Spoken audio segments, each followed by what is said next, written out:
Será mesmo que essas novas tributações afetam apenas moradores de cobertura? Eu li toda a MP sobre as mudanças de impostos nos investimentos e vim aqui trazer para vocês o resumo das principais mudanças que você precisa saber. E também quero te mostrar que não só os investidores são afetados com todas essas medidas, mas também aquelas pessoas que nem sequer investem. A MP, a medida provisória, já foi publicada e lembrando que uma medida provisória tem força de lei e é válida imediatamente após a publicação.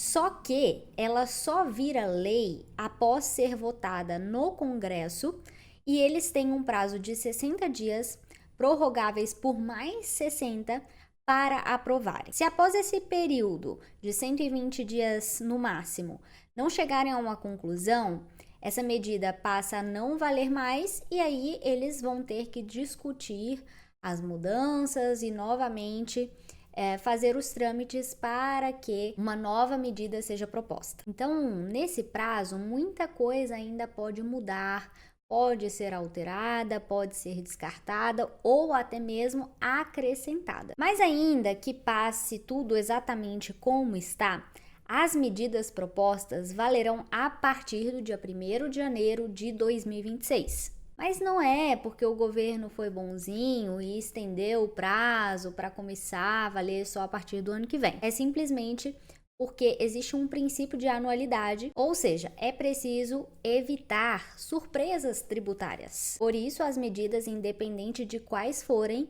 vão ser válidas a partir de 2026. Agora, olhando para o cenário como um todo, a gente vê que quase nenhum investimento escapou das novas regras. Eles conseguiram matar todas as bolas da sinuca praticamente em uma tacada só. E a princípio, todas essas mudanças nas tributações dos investimentos foi justificada pelo fato de terem recuado parcialmente na tributação do IOF.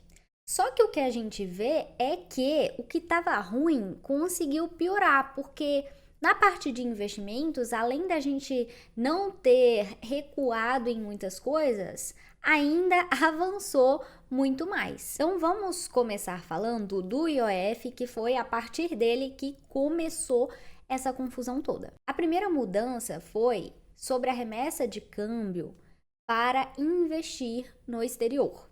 Então, antes nós tínhamos um IOF de 0,38% quando se enviava dinheiro para uma corretora como o Nomad, Avenue, Interglobal, para se aplicar em dólar. Agora, ao invés de 0,38%, passou a ser 1,1%, ou seja, quase triplicou. A princípio, tinham colocado tanto conta global quanto conta de investimento a 3,5%. E isso seria quase 10 vezes mais do imposto anteriormente cobrado. E aí, recuaram, mas ainda assim triplicou. Agora, para as remessas de câmbio para a conta global, para você fazer uma viagem, uma compra no exterior, aí sim permaneceu o que foi inicialmente falado, que é o IOF de 3,5%.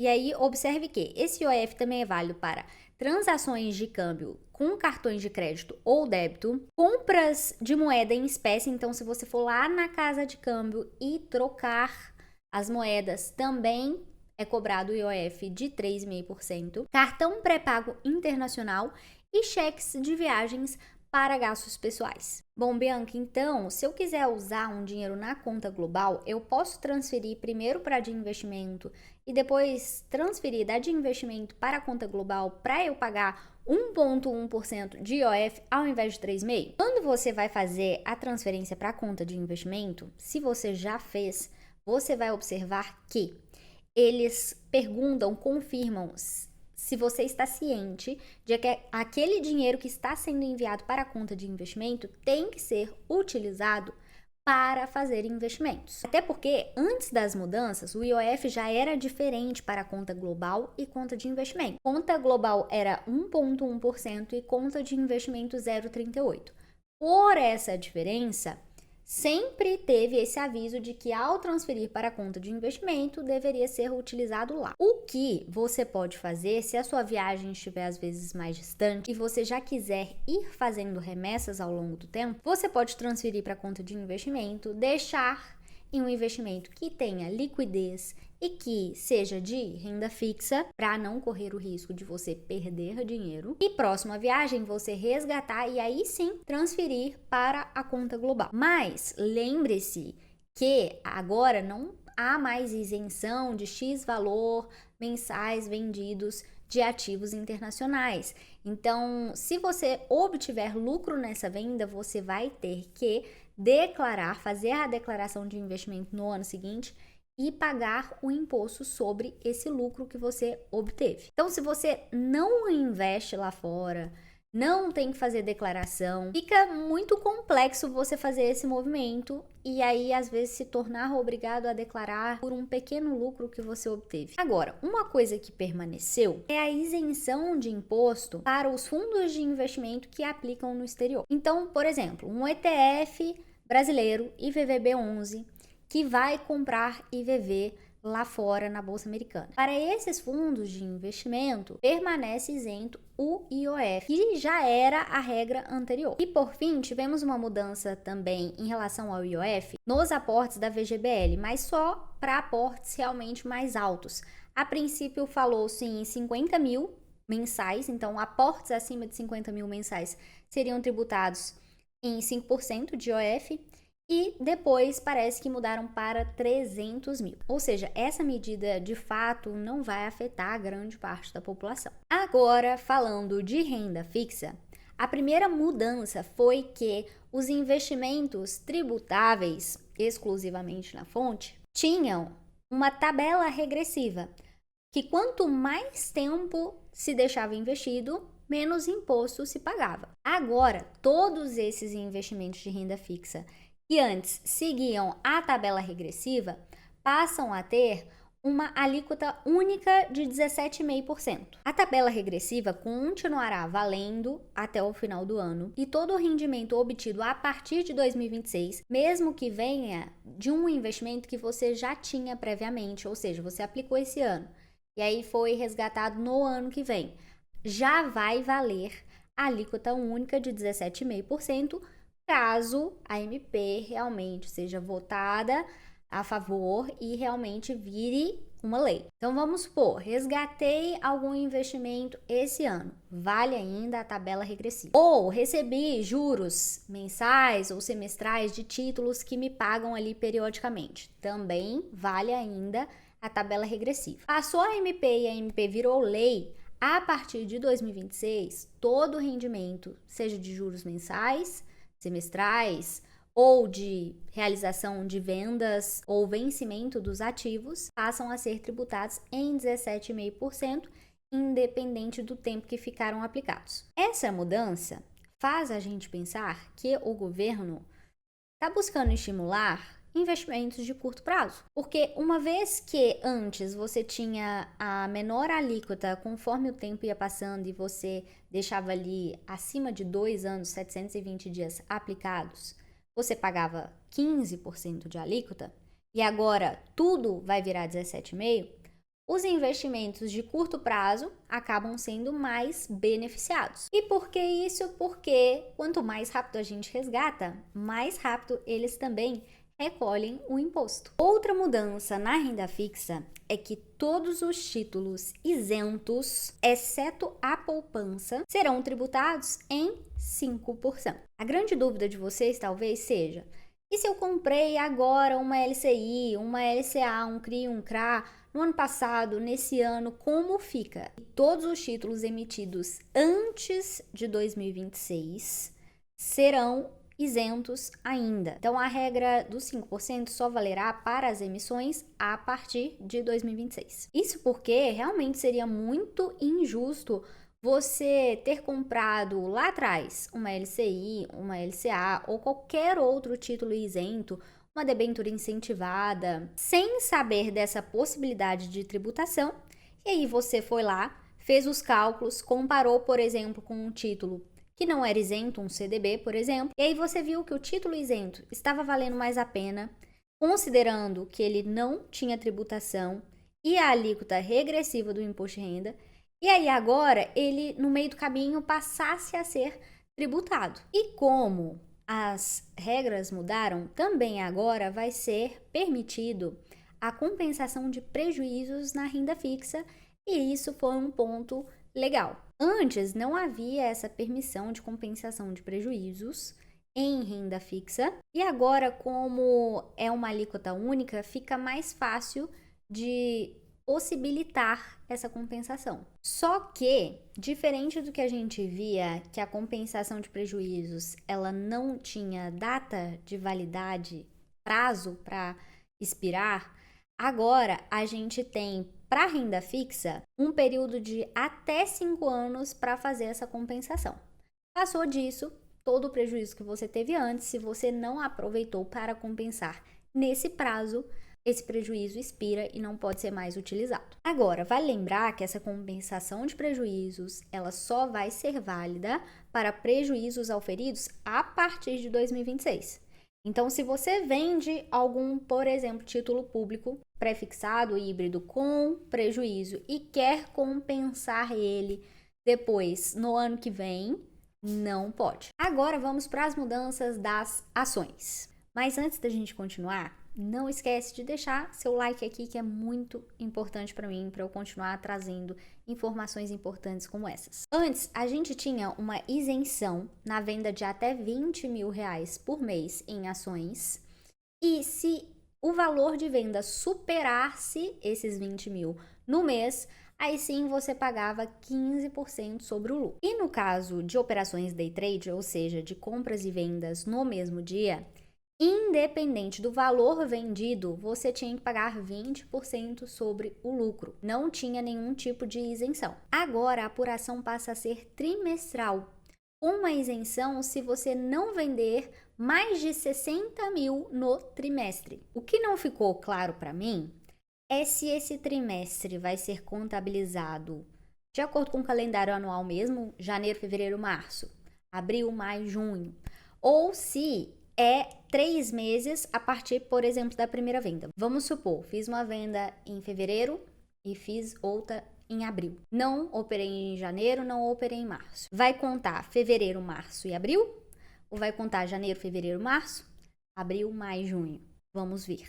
Caso supere esse valor isento, que é de 60 mil, aí será pago 17,5% sobre o lucro total, tanto para operações swing trade, onde se vende e compra em dias diferentes, quanto para day trade. Então, para quem faz day trade, melhorou, mas o investidor de longo prazo, que exige paciência, que está pensando ali na sua aposentadoria, que não está especulando, apesar da isenção continuar praticamente a mesma, porque antes era 20 mil mensais, agora passa a ser 60 trimestrais, se passar desse valor, a tributação será maior, passou de 15 para 17,5. E o pagamento tem que ser feito até o último dia do mês seguinte ao fim do trimestre. Outra mudança é que o juro sobre capital próprio, que era tributado em 15% na fonte, vai continuar sendo tributado na fonte, porém em 20%. Isso tem um impacto nos rendimentos das ações que costumam pagar muito na forma de JCP. E o aluguel de ativos, quando você aluga os seus ativos, também deixou de ter a tributação de 15% e passou a ser 17,5%. Já os dividendos das ações em específico continuam isentos. Para os FIIs e FIAGROS, as mudanças foram as seguintes. Os rendimentos antes eram isentos se o FII tivesse pelo menos 50 cotistas, tivesse cotas negociadas em bolsa ou no mercado de balcão e o investidor não tivesse mais de 10% das cotas ou dos rendimentos. Agora, os rendimentos dos FIIs passam a ser tributados em 5%, desde que o FII tenha pelo menos 100 cotistas, o investidor não tenha 10% ou mais das cotas ou dos rendimentos, e o investidor também não pode ter vínculo familiar de até segundo grau com alguém que detenha 30% ou mais das cotas ou dos rendimentos. Então, caso contrário, ao invés de ser tributado em 5%, vai ser tributado em 17,5%. Agora, uma coisa que me chamou a atenção foi a notícia de que a equipe do Haddad teria se pronunciado de que só haveria a tributação dos 5% ou dos 17,5% nas cotas emitidas a partir de 2026. Mas eu não sei se eles entendem bem como os investimentos funcionam e que no mercado secundário, que é onde você compra ali no home broker, você não tem novas cotas emitidas, são investidores vendendo para investidores. Então, se realmente for valer o que saiu nessa notícia, a gente estaria falando de cotas de subscrições, caso o FII emitisse novas cotas, ou de um novo FII, de novos FIIs que surjam. Porque se valer para cotas emitidas a partir de 2026, ainda que você compre no home broker, a partir de 2026, você não está comprando novas cotas, você está comprando cotas já existentes que só está passando de mão. E aí ficou bem confuso para mim, porque eu acho que seria extremamente difícil eles fazerem esse tipo de controle. E pra gente também, porque imagina na declaração você ter que saber exatamente quais cotas são novas a partir de 2026 e, né, que foram de subscrições ou de um novo FII, e aí você ter que separar das cotas antigas. E aí vamos supor que eu participei da subscrição, depois eu vendo meu FII, eu tô vendendo cotas que foram emitidas, por exemplo, depois de 2026, mas quem tá comprando não sabe. Então eu acho que eles deram uma bola fora e passaram alguma informação incorreta.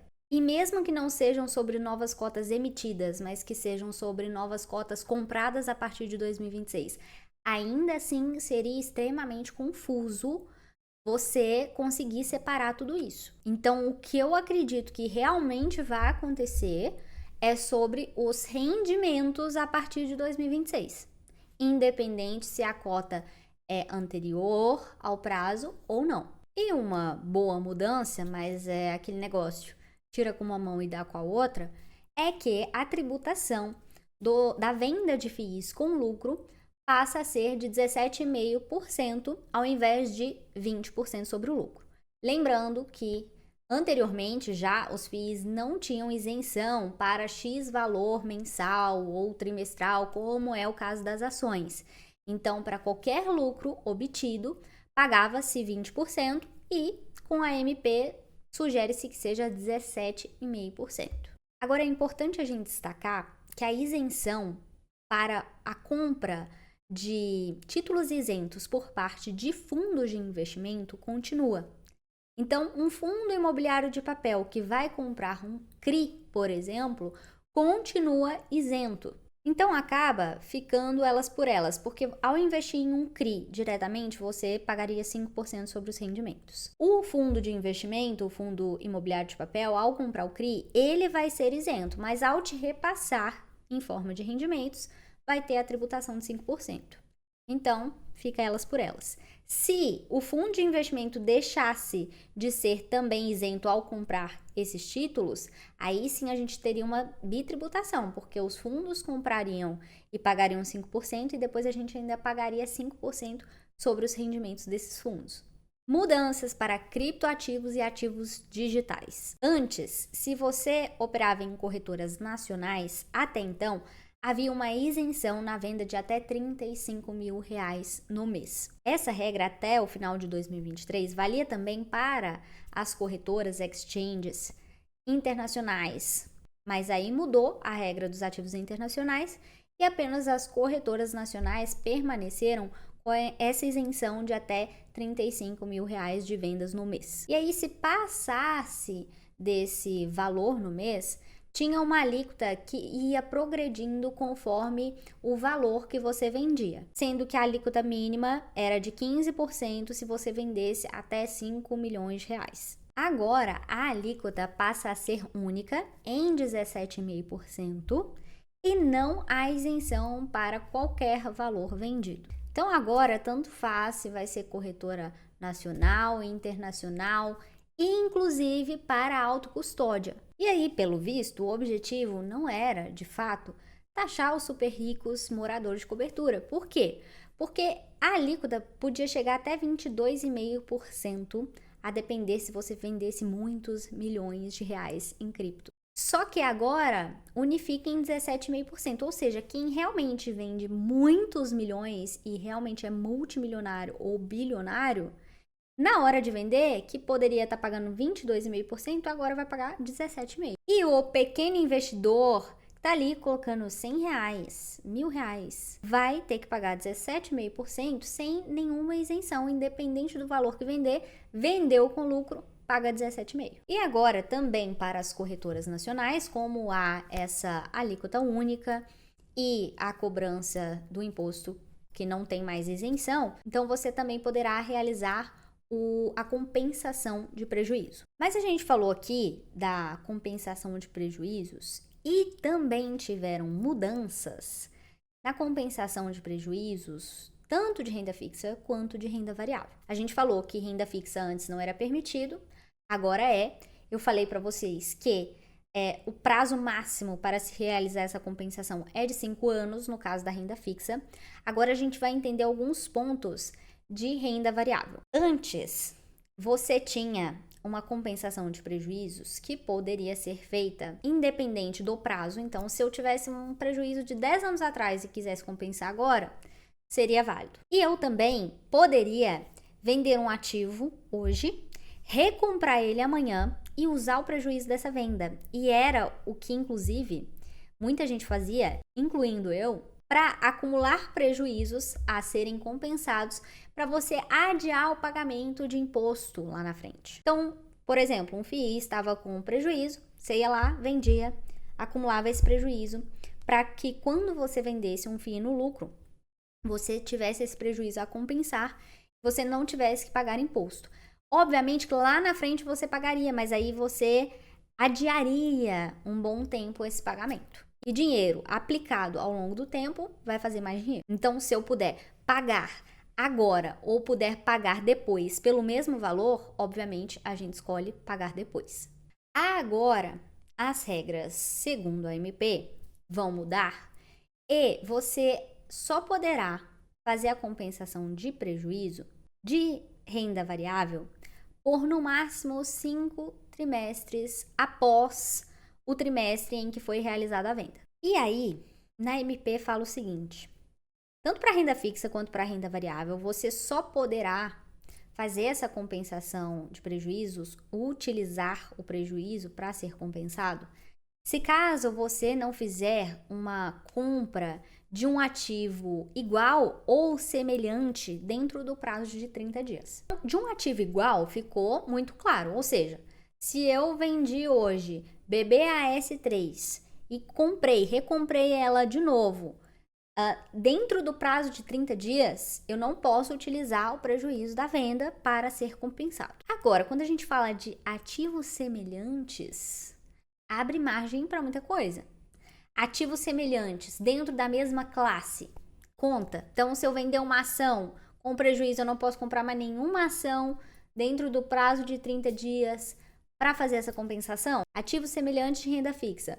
Se eu comprei o tesouro pré-fixado 2031, vendi ele, depois eu vou comprar para outro prazo, vai ser considerado ou não para compensação de prejuízo? E eu também não sei como que eles vão assegurar isso, porque como que eles vão ter certeza? Para ativos iguais, tudo bem, mas para ativos semelhantes, como que eles vão fazer esse controle de não poder compensar o prejuízo? Então, isso é uma coisa que precisa ficar melhor esclarecido se realmente virar uma lei. Como vai ter um prazo máximo de 5 trimestres após a venda para compensar o prejuízo, como que fica os prejuízos antes de 2026? Esses prejuízos poderão ser compensados até o prazo máximo de 2030. Então, tem que ficar atento, porque se essa regra passar, você que está com prejuízo acumulado vai precisar compensar esse prejuízo aí